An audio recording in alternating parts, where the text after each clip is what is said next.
Room 214 was already awake before the students arrived. The fluorescent lights hummed faintly above the rows of desks, casting an even glow that made everything look slightly washed out. The whiteboard still carried faint traces of yesterday's lesson, half-erased curves and arrows, fragments of logic that only made sense to those who had been present when they were drawn. Near the bottom corner, a smudge of blue marker refused to disappear no matter how hard it had been scrubbed. The windows faced east. Early sunlight slipped in low and pale, stretching across the tiled floor in long rectangles that slowly crept forward as the morning passed. Dust motes floated through the air, visible only when they drifted through the light. This classroom ran on routine. Students who had been here since September moved through the space with practiced familiarity. Backpacks slid beneath desks without a sound. Chairs were pulled back, then pushed in just far enough to feel orderly. Textbooks opened to the same section of the same chapter without anyone needing to ask. Room 214 liked the order, and so did the man who taught there. At the front of the room stood Mr. Harold Bennett, holding a neat stack of printed worksheets. He was 43 years old, with the posture of someone who believed posture mattered. His shirt was always pressed. His shoes were always clean. His desk was arranged the same way every morning. Gradebook on the left, lesson plan in the center, pens aligned neatly along the edge. Bennett liked predictability. He believed it created fairness. To him, rules weren't restrictions, they were safeguards, clear expectations, straight lines in a world that felt increasingly curved. When the first bell rang, he glanced toward the door out of habit. It opened a moment later. The girl paused at the threshold, one hand still resting on the handle as if she wasn't entirely sure she was in the right place.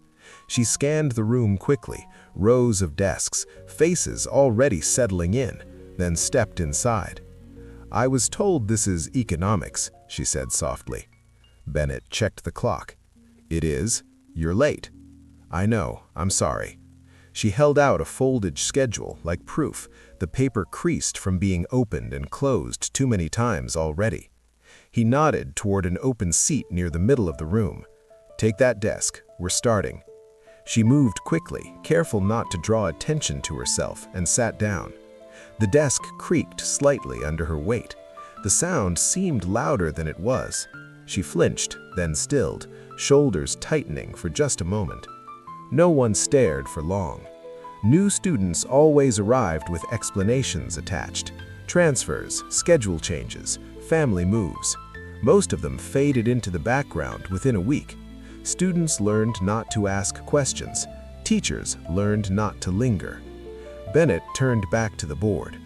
"Open your books to Chapter 4. We're reviewing supply and demand." Mr. Bennett had taught long enough to recognize patterns. He knew which students prepared, which relied on last-minute studying, and which floated through class without ever fully engaging. He prided himself on consistency. He didn't yell, he didn't insult, but he corrected firmly. In his mind, that wasn't cruelty, that was preparation. The real world doesn't soften feedback, he often told himself. Neither should school. He drew two intersecting lines on the board, his handwriting sharp and deliberate. "Basic principle," he said. "If the price of a good increases, what happens to demand?" Hands went up almost immediately. The same students, the reliable ones. He didn't choose any of them. Instead, his gaze drifted back to the new student. She sat upright, hands folded loosely on her desk, eyes on the board. She hadn't raised her hand. She hadn't looked away either. "You," he said, pointing. "What do you think?" The room shifted. The girl blinked once, clearly caught off guard. She paused. "It depends." A few students exchanged glances. Someone in the back raised an eyebrow. Bennett tilted his head slightly.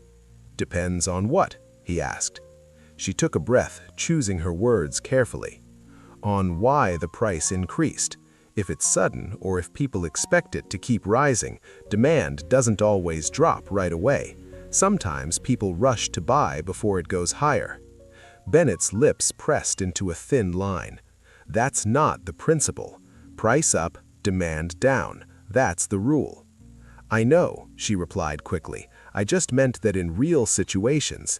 In this class, we start with fundamentals. Overthinking basic concepts is a common way students confuse themselves. The word overthinking landed harder than he realized.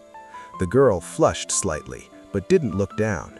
So demand always decreases immediately? She asked cautiously. The room went quiet. A chair shifted. A pen tapped once, then stopped. Bennett exhaled. This isn't a discussion, it's a review. If you haven't covered this material before, you'll catch up. He turned back to the board and wrote the word demand in clean, decisive letters. Let's move on. The class continued, but something had changed. Students still followed along, still copied notes, but their movements were slower now. Fewer hands went up. When Bennett asked questions, answers were shorter, safer. The new student, Maya, said nothing. She took notes steadily, not copying the board word for word, but writing in short phrases, arrows, small boxes in the margins. Occasionally, she paused, pen hovering, as if replaying something in her head, then continued. Bennett noticed this without meaning to. He told himself it didn't matter, but when his eyes swept the room again, he skipped over her. Not out of kindness, out of efficiency. 20 minutes later, Bennett introduced an applied problem. A city imposes rent control. What happens to housing availability over time? Several hands rose. Before he could call on anyone, Maya spoke, not loudly, not interrupting, just clearly enough to be heard. May I say something? Bennett hesitated. Normally, he would have shut it down, but the room was already watching. Briefly, he said. She stood slowly, hands resting at her sides. When my family lived in Brookdale, rent was capped. It was supposed to help low-income renters, but landlords stopped fixing apartments. Some sold their buildings. Fewer units were available, and people waited longer. Families like mine were passed over. She didn't rush. She didn't dramatize. I understand the model, but I think it helps to know where it breaks. She sat back down. No one spoke, not even Bennett. He stared at the board. This wasn't defiance. This wasn't arrogance. It was thoughtful. He cleared his throat. That's an example of real-world outcomes, and you're right, models have limits. He wrote a small note in the corner of the board. Assumptions matter. The students leaned forward. But, he added, before critiquing a system, you need to understand it completely. Maya nodded once. So do, she said quietly. Bennett met her eyes for a brief moment, then looked away. The class moved on, but the room felt different now. Not tense, aware. When the bell rang, students gathered their things. Maya packed her bag neatly, the same way she had unpacked it. As she reached the door, Bennett spoke. Maya. She turned. You'll find that clarity matters here. Yes, sir. She paused, then added, so does experience. She left. Bennett remained at his desk long after the room emptied. The curves were still on the board. The rule still holds, but the corner note stayed. And for the first time in years, he didn't erase it. The next day, Bennett added a single question to the lesson plan. Nothing dramatic, just a prompt written neatly on the board. Where do models fail? Hands went up, including Maya's. This time, he called on her, and when she spoke, he listened. That class didn't change economics, but it changed something quieter and far more important. It reminded a room full of students that intelligence doesn't always sound confident, and understanding doesn't always arrive in the expected form. It reminded a teacher that authority isn't weakened by listening, and that correction without curiosity can silence insight. Because sometimes the wrong answer isn't wrong at all. It's just ahead of the lesson.